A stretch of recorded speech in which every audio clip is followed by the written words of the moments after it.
So now I want to tell you, we are living in the 21st century, in case you didn't know. Today, young people, they don't write letters anymore. They use everything here with emojis. You know what is emojis? You know what is emojis. If they want to break up with their girlfriend, they send a text and then a broken heart, so she will get the message. Don't ring her, or they don't take her out for a nice dinner and say, you're dumped. They send them a text and an emoji with a broken heart. It's shocking, shocking. I think we are raising a generation what can't write, what can't read. I see how they spell. Something schrecklich. And we are to blame, actually. I'm not saying technology is a bad thing. I might be a Bubba, but I'm a 21st century Bubba.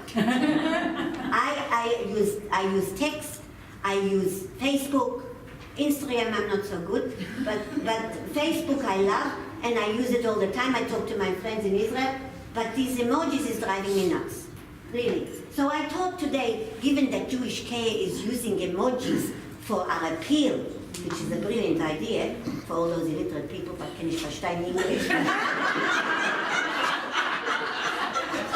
It's a telephone on the sign. Ring. You have to be really stupid not to understand. I'm not saying the donors are stupid, but you know, you have to help them a little bit. So Emma was helping me to find some emojis that you will enjoy in this discussion. Emma, you want to start with the shticket in the thing? I can't do.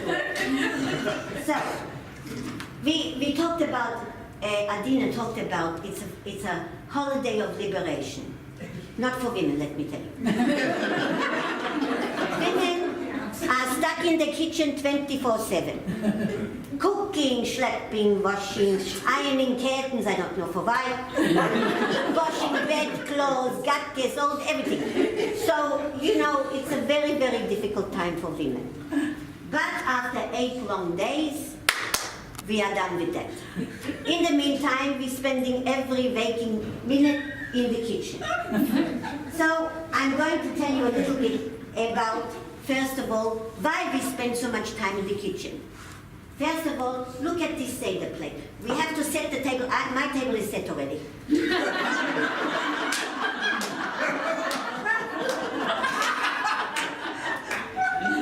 table is set a month before, and nobody is allowed to touch. I cover it with plastic. My gefilte fish is already in the fridge, the freezer, and I will buy 2 big, lovely top ribs. And I will make everything a week before, because otherwise I will not cope. And every Jewish woman, every balabusta knows here that it's a lot of preparation. Why? Because you have to change your cutlery, your crockery. You have to do it, even if you are not strictly kosher. You have to do it. It's so much preparation, you go nuts. So I start a month before, even though Fagel did tell me that you don't have to be so punktlich. You don't have to be so crazy. And Rabbi Kohn did tell me that his grandmother, when he was living in Borough Park, his grandmother did make him climb a ladder and clean the chandelier. Who is going to eat off the chandelier? What, it's going to be crumbs on the chandelier? Maybe they had parties and they threw bread on the chandelier. So Rabbi Kohn did tell me in those days when he was a young man, it was crazy. Today, I like to clean. I'm not obsessive compulsive. My team will tell you I'm not. Even though when they finish eating at lunch, I take a bed. I can't help myself.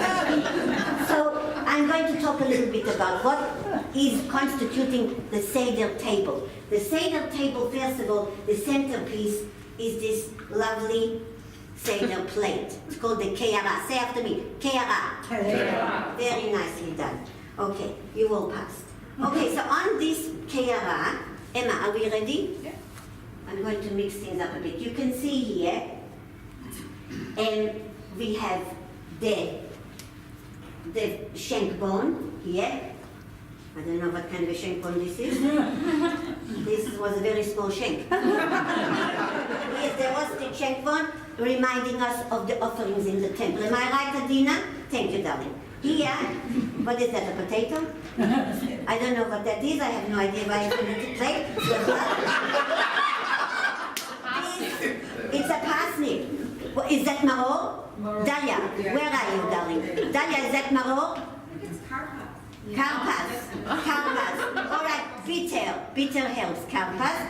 We eat it. Karpas, no? No, what is it? Vegetables that you dip in salt and water. In salt water? Yeah. Did you make the salt water already? Okay, I don't use this vegetable, whatever it is. I use parsley. I like parsley because it's green. It gives a little bit of color to the table. It's not this miscut, whatever. All right. Also here, this I think is that. Is that right, Emma? Yeah. That is that. That is a romaine lettuce, also bitter, in case we forget that we have to remember the suffering that our brothers and sisters had in Egypt. This looks to me like an Ashkenazi charoset. Yes, it's a bit runny. This is fruit. Yeah, charoset. Fruit, say charoset. Okay, this reminds us of the clay. Right, Adina? The clay that the Jewish people were supposed to have manufactured to build the pyramids. My husband says it's bullshit. But he's an agnostic, what can I say? Sorry for swearing there. Okay, you know what I mean, don't you, Adina? He's an Israeli, what does he know? So, here we have the charoset apple in an Ashkenazi home that's a Middle Eastern European household like mine. He's a Sfaradi, but, I forgive him. So, we have apple, nuts, and wine. He has, when he goes to his family, he has dates, figs, what's the other thing? Cinnamon. And cinnamon. Well, I put cinnamon and wine, but I don't know. But I don't, and nuts, here we've got a Moroccan, she knows. She knows. My husband was born in Jerusalem, and they have the Sfaradis, they have different minhagim, that's different traditions. They eat, we don't, because it's not kosher. Emma, go to the thing, no, okay, no, warte. No, not yet. There, okay, so they have, you see, she's not so sure about it. I told her everything yesterday, but she's forgotten already. So they have, the Sfaradis, they eat like this.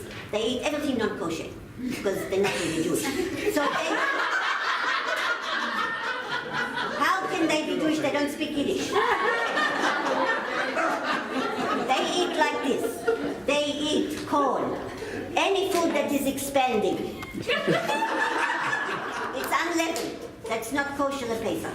Corn, peas. Emma, find that emoji for the corn and the peas and the other things. Oh, now, all these things, peas, quinoa, spaghetti, hummus, rice, corn, these things expand when you cook them. What else? No, tahina, no, of course. Just come to my house, you'll eat a lot better. 43 years I'm making I'm not going to start now to change. I told him when he married me, darling, we're not eating Sephardi food in our house. You eat gefilte fish sweet and you like it. So he's adapted. He's the only Sephardi I know that eats gefilte fish. Do you eat gefilte fish? No, you see? Traditionally, you're supposed to follow your husband's tradition.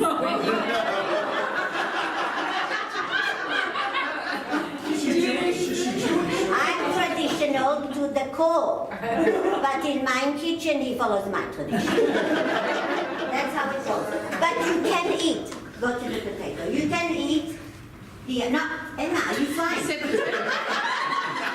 Emma's fine, she didn't eat lunch. Here, you can eat potatoes, as many as you like.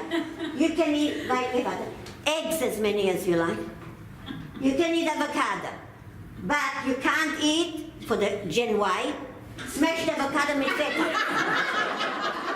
And I know it's plenty of Gen Ys in Jewish case. So this is completely not kosher. Completely not. You can eat it if it's kosher, and you can eat it on a piece of matzah. Nahon? chips. You can eat it on it, but not on this toast here. Okay? All right, Emma, geh weiter. You can eat matzah by eggs and broken matzah. Every day for 8 days. So in the end, you like this. So then you have to eat prunes and compote. So, Emma, geh weiter. Here is the Seder plate. We have already passed over the Seder plate. That was good. Here is the main protagonist of Pesach, Paro. He wouldn't let us leave Mitzrayim, Egypt, and he copped it in the end. What can I tell you? And believe me, it suits him, that headdress. All right, so now, where were we, Emma? Yes, this is how was it? Geh weiter, fly, the Schenkborn, the Romaine letters, and here, the 4 questions. So all the grandparents are ecstatic because the children ask the questions. Not only do they ask the questions, they answer themselves. Why is this night different to other nights? Why is it different to other nights? Because we do everything differently and we do everything in order. The word Seder means order. That's what it means in Hebrew. So here's Donald with his Einikel, with his grandchild. Look at the title of the book. Winners are not losers. He can say that. All right, so now, when the youngest child has finished asking the Manishtana and the grandparents are quelling, you know what is quelling? Here, she's doing it. They're blown up like a balloon. Look at my genius. His eyes are crossed, but never mind.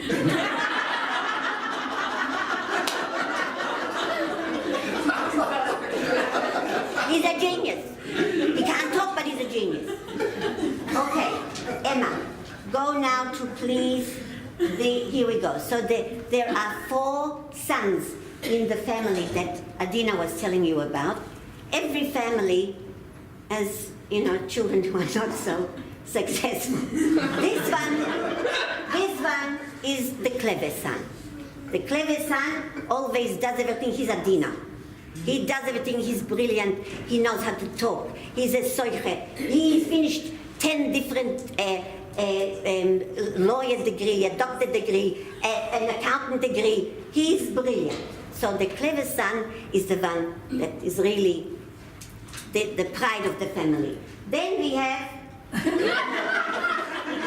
idiot, the simple one, who doesn't know nothing.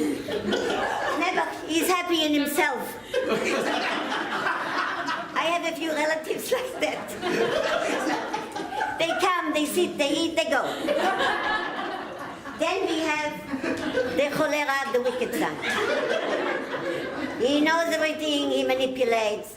He's a bit like Donald Trump. So then we have the one who doesn't know how to ask nothing. He just sits, and you see his eyes are crossed. He's not in a good place, but he doesn't even know that he's not in a good place. All right, Emily. He's a non-verbal, as we call him. Now, because the story of Pesach is relating, it tells us really about Jewish life in the time of Paro. And so we like to think of ourselves that we are continuing the story, like Adina told you.